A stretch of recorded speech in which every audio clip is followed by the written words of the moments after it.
Arestado ang isang babae sa Pasay matapos umanong ibenta online ang kanyang sanggol.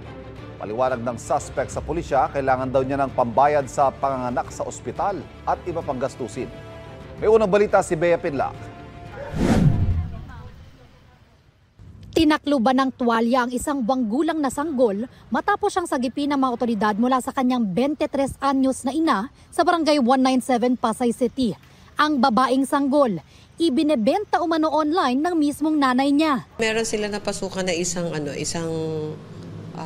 group chat na nandun active yung ating undercover na nagpe-pretend as na gusto ring mag-adopt. Nung piniem niya yung aming undercover, nag-offer agad siya ng baby. Ayon sa pulisya, ang unang alok ng suspect, 100,000 pesos kapalit ng anak niya. Since napakalaki ng halaga, nagkaroon ng mga parang bargaining, so hindi na-i-close namin to ng 90,000.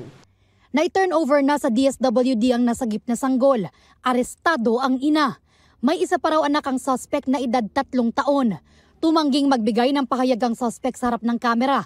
Pero ang sinabi raw niya sa pulisya, kaya siya napilitan magbenta ng kanyang baby ay dahil kailangan niya ng pambayad o panggastos doon sa ospital kung saan siya nanganak.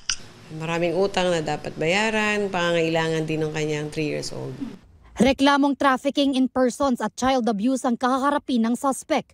Sa isang pahayag, humingi ng tulong sa Meta Philippines ang National Authority for Child Care para masugpo ang hindi bababa sa 12 active Facebook groups na namonitor ng mga otoridad na ginagamit umano para sa pagbebenta ng mga bata.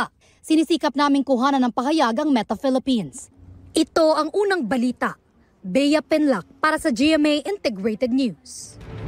Kapuso, huwag magpapahuli sa latest news and updates. Mag-iuna ka sa balita at mag-subscribe sa YouTube channel ng GMA Integrated News.